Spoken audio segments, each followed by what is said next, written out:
This example here involves having variables in the exponent as well. So we have to be really careful with our algebra when we're applying our exponent rules.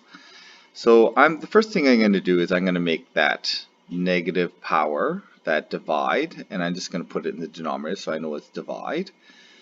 So I'm going to just keep the x, everything the same. Actually, I can apply this power to power rule. Okay, so that's going to go all together. And since it's a power to power, it goes together as multiplication. So I end up with 6a plus 3. The y to the negative 2, I'm going to put in the denominator as divide by y twice. Here I can apply the exponent rule. So the power to power, this becomes x to the power negative 4a, and then times y to the power 3, power to the power 2 means two groups of 3, so y 6. And again, this is all connected by multiplication, so we can apply those rules very easily. So here we group the x's together, so this becomes x. We multiply by x 6a times, and we divide by x negative 4a. Well, divide really means times. So this really means multiplication. So I have to multiply by x 10a, so 6a times and 4a times. So I end up with 10a times I'm using x. I also have the plus 3, which I have to account for. So I'm multiplying by x 3 more times on top of the 10a. Okay, in the denominator, we just group those together. I've got divide by y 6 times, 2 times, so that's 8 times in total. So there is my final answer. Here again, we don't have fractions, although we do have negative powers. So really what is happening is I'm going to divide by that factor 3 times. So I'm going to end up with 3x 2a minus 3 y cubed, and I'm going to divide by that factor 3 times. That's what the negative means. It also means I'm going to divide by x this many times. I'm not exactly sure what that is, but we know that we're going to divide by x that many times. That's what that negative means.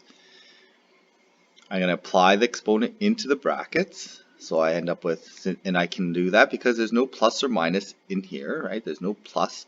If there's a plus in there like that, that's a big problem.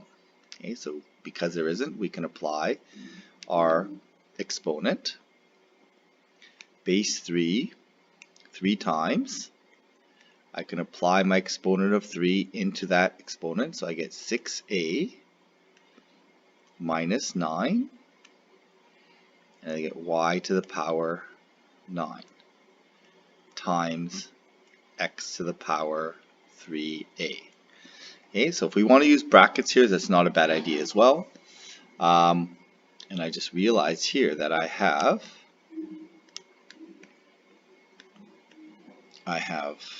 forgotten my denominator here. So I'm going to group that all together. Oops.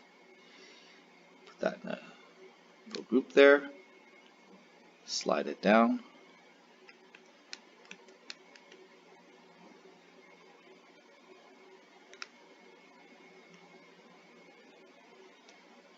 Okay, so I need that to be in the denominator. Okay, then the last step here, I'm going to work out that 3 to the power 3. So I end up with 27. I count all the x's on the bottom, so I have x is here, x is here. I have 6a multiplied in the denominator, 3a multiplied in the denominator.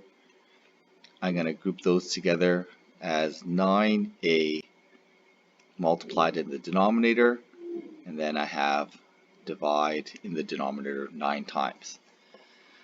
Okay, and then y to the power 9 over here.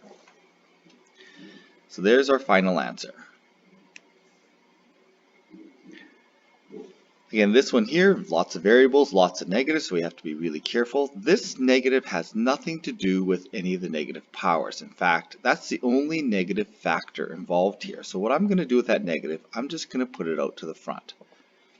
Okay, that has nothing to do with any of these powers in here.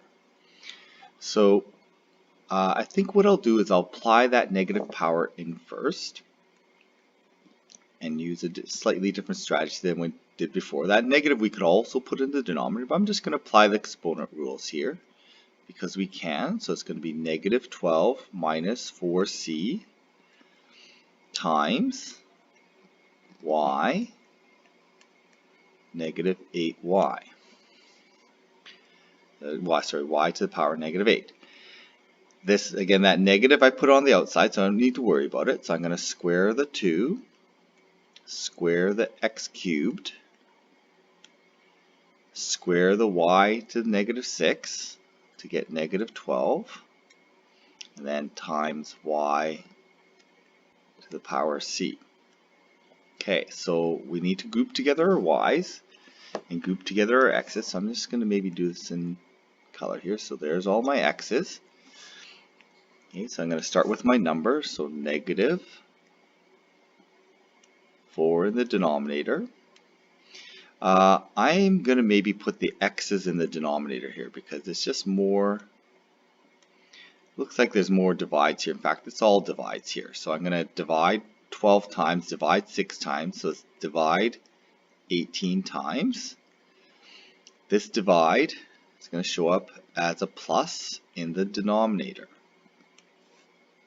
Okay, so those are all my x's. In fact, I was going to color code this. So I'm going to do this in green. So this is all my base x terms. 6 divide 12 divides, so that's 18 in the denominator. And that minus 4 becomes plus 4c in the denominator. Okay, so let's group together all these. Let's use a numerator for this. We could always put it in the denominator, but I've got 8 divides. 12 divides is really multiplies. So really I've got a total of 4 multiplies. I've got 4 more multiplies than divides. That's a divide by y to the power c. So I'm going to show that divide as an exponent, negative exponent. Okay, so there it is. There's our final answer.